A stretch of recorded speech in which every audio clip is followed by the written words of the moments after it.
All right, we are now at the fifth and final of this installation of the things that church leaders do to stunt the church's growth.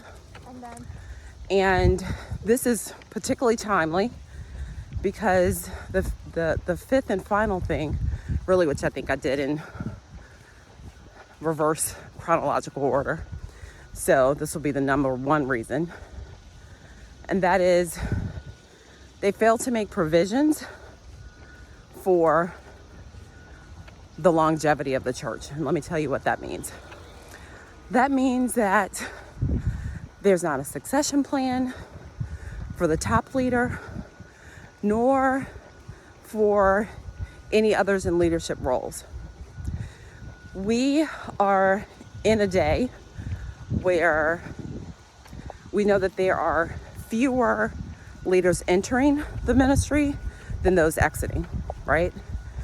We also know that in the US, we have an aging population, meaning that there are fewer babies born than those who preceded them in earlier generations. So bigger population of older people and a larger population of older people and a smaller population of younger people. So when we take into consideration all of those factors, it's incredibly important, to ensure that your church has a succession plan. We are unfortunately witnessing some failed successions of larger churches, but there are also some wonderful success stories. I love working with churches, and I have some pastors right now that I'm walking with them through this process, because there's two sides of this coin. One, sometimes there's not a succession plan because honestly, older pastors are reluctant to step aside. And sometimes that reluctance is financial in nature. Sometimes it's because they're really wondering, like, what am I going to do next? Sometimes it's because they feel like there's not someone who could step into those shoes. But a big reason why I created a course that addresses this is because the first step to succession is making the choice. And before we can make a choice, often we have to get the information and support to walk through that process. The other side of the coin is the responsibility on the church side. And that is to ensure that all of your ducks are in a row so that you can have a fruitful and successful transition. I actually have another video I'd recommend to you after watching this one, where I give 5 legal tips on how to have a successful transition, because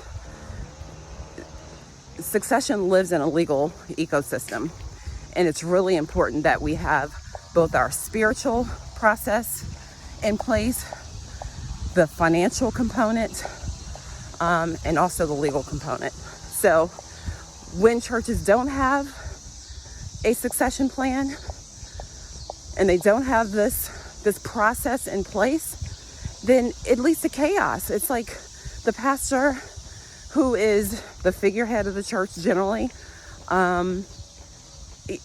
for whatever reason, he or she is no longer on that post, then the church descends often into chaos. There's fighting factions, people who feel that they should now be in the role. We've seen situations where there's fights between the family of the pastor, and in between. Sometimes the remaining spouse is kind of becomes the center of controversy, it's a mess. So let's not allow the labor that's been put in over the years to go to waste. One of the top ways that church growth is stunted, is stripped, is the failure to have a solid succession plan.